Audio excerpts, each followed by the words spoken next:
Alrighty, welcome, folks.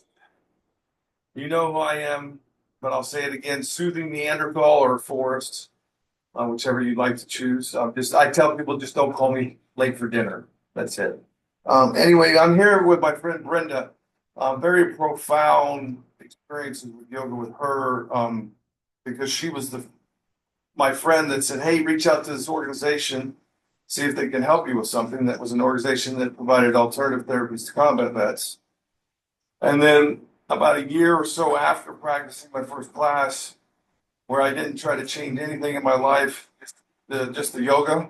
And oh, by the way, I was sleeping through most of the yoga classes. This is the friend that said, "Bro, whatever you're doing, keep doing it." We met in 2014, and we've been friends. What's that? Like almost 11 years now. Wow. And um, it's kind of basically became family with old family and friends. And opened up a whole new support system for me. Um, so with that, I'm just going to hand it over to Brenda to let her talk about if there's anything else that I missed as far as us, meeting. And then talk about, I guess, with the question I'd have, had you practiced yoga prior to me teaching you? No. Okay. Um, and was the first class, the Vinyassa class that I was trying to learn how to teach, that you went to the studio and you're like, "Oh my God, you're going to smoke me today." Yes. Yeah. Yeah, it was rough. That I didn't understand, had no idea that vinyasa was that physical. right. It was a lot of core, it was a lot of, yeah, it was a lot of everything. And that's class Vinyassa is what like just stretching on I'll throw a Vinyasa at them, and like the multiple Marines have said, I can't make fun of yoga anymore. So, Yeah. but could you fast forward then, I guess, to 2020-ish, so COVID and after into present. The way I've changed my teaching, I can teach vinyasa, but it's not that type of style. It's a different approach. Is there some impacts that you've had based upon this new style that I've put out there? The adaptive yoga for me actually is a lot more about the mind-body connection. Um,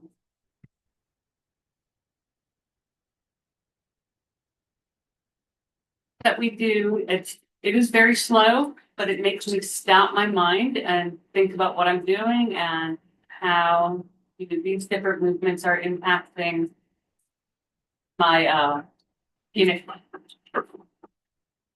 these different impacts on my body, and where makes me think about what each part of my body is doing. So could you say then that since you kind of do practicing more of an adaptive approach, you've had a more profound mind-body connection now? Yes. Like, could you Yes, talk about that a little absolutely. bit more though? Um, And if you can't, that's okay, because a lot of things I'm I can't put words to. So no, I'm a lot more. Um, I'm a lot more aware of my anxiety and my stress levels. I do meditate a lot more now, even if I don't necessarily think I need it at the moment. I'm like, nope, I'm just gonna go check out, for X number of minutes. Um, and, I just, clear my mind. right. So prior to yoga, then you would meditate, but only when it was like a stat or need to, right? Right.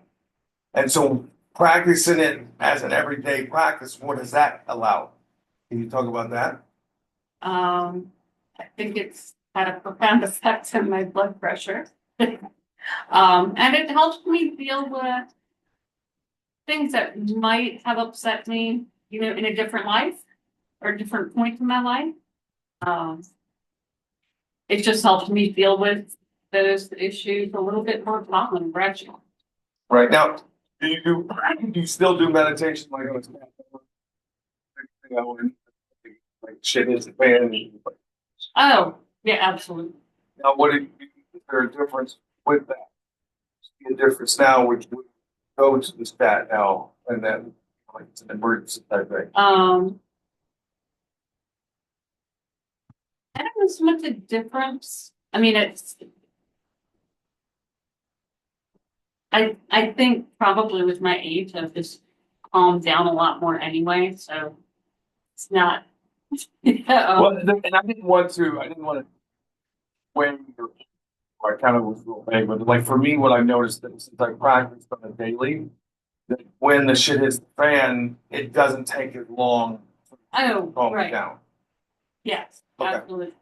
So cool. Anything else kind of in there? Otherwise, I'm going to ask the one question. What would you- What is the one thing that's had the biggest impact as far as this adaptive doing approach? If you put one thing that's had the biggest impact.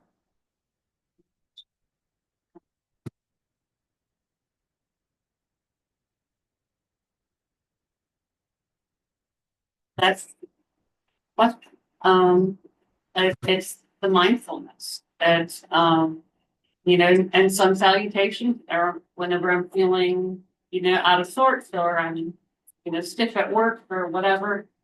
Some salutations always kind of help me get aligned and get my head on straight. So did you do at work? Did you do obsidian? I do sleeping. Well, that's cool because now you give me a bunch of options I could do. And it's like that income. Oh, no, it's been a great journey with the course. It's been a journey, man. I know it's been a journey. I was saying that seems like what just yesterday, but I was coming in on Thanksgiving morning and yelling at you like, "What is wrong with these kids? They were fine when I left here last night." And it's bigger to that story, but we'll leave it at that. But what I'm going to do is we're going to do some salutations seated in the chair. But we're going to get into mindfulness first, and you can stay just like you are with your legs out. I always tell folks if you can't put your feet flat on the floor or on your your foot pedestals or whatever, try to have your feet, knees, and hips in line with each other the best you can. If you want to have your back supported, you can, or maybe you scooch a little bit forward. I would suggest keeping your eyes open because we are going to move through this eventually. But before we move, welcome in all the different perceptions in your environment. Maybe it's air coming across your skin. Maybe it's sunlight on your skin. Perhaps there's sounds that you can feel. Or sensations where your body touches different surfaces. Even sensations within your body. Feeling the vibrant aliveness or vital life force of your body just as it is.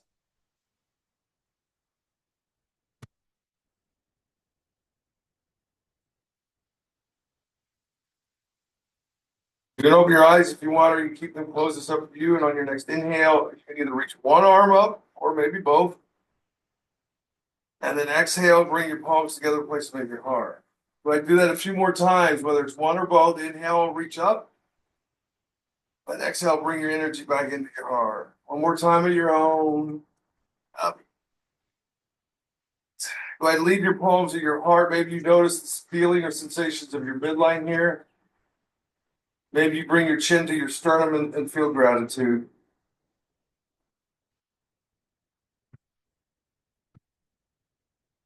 Your next inhale, bring your head up. Exhale, bring your hands down. Take a few moments, whether you shake anything out or whatever. And then come back into your mountain posture. Feel the bottom of your feet. Take the feeling or sensations at the bottom of your feet and bring them up from your inner heel to your inner knee, from your inner knee to your tailbone. Push your tailbone into what you're sitting on. Lift your sternum. Balance your head over your shoulders. Breathe. Your next inhale, reach your arms up towards the ceiling. Exhale, bend your elbows and place your arms in a gold post or cactus. Inhale, push your shoulder blades together and your elbows back. Lift your sternum. Try to keep this engagement and then at your waist, fold forward. And then wherever your hands come to, that's okay. Maybe around your head here. On your inhale, bring your hands to your knees. Lift your sternum and your chin. Exhale, go ahead, fold down again. Inhale, root down, rise all the way up. Bring your palms together, your heart. Take 2 breaths and notice how you feel or listen to your pause. Jim mentioned that just a while ago, and I mentioned that on the first day, that's my favorite shape or yoga concept. Listening to my pause. They're so profound.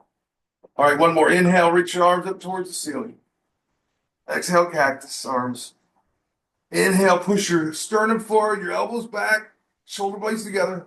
Keep this engagement, and then exhale, fold. Inhale, bring your hands to your knees, reach your chin to the ceiling as well as your sternum. Exhale, fold. Inhale, root down, rise all the way up. Exhale, bring your palms to your heart. Listen to your body here. And listen with more than just your ears. There's another one. That's 3, right? The 4 we're talking about. Maybe you allow your chin to come down towards your sternum. One final physical gesture of gratitude for honoring your mind, your body, and your spirit with practice yoga. I'm very honored and grateful I was allowed to guide you through this journey. Please always remember that your awesomeness is not only needed and wanted, it's highly, highly, highly appreciated. Namaste. All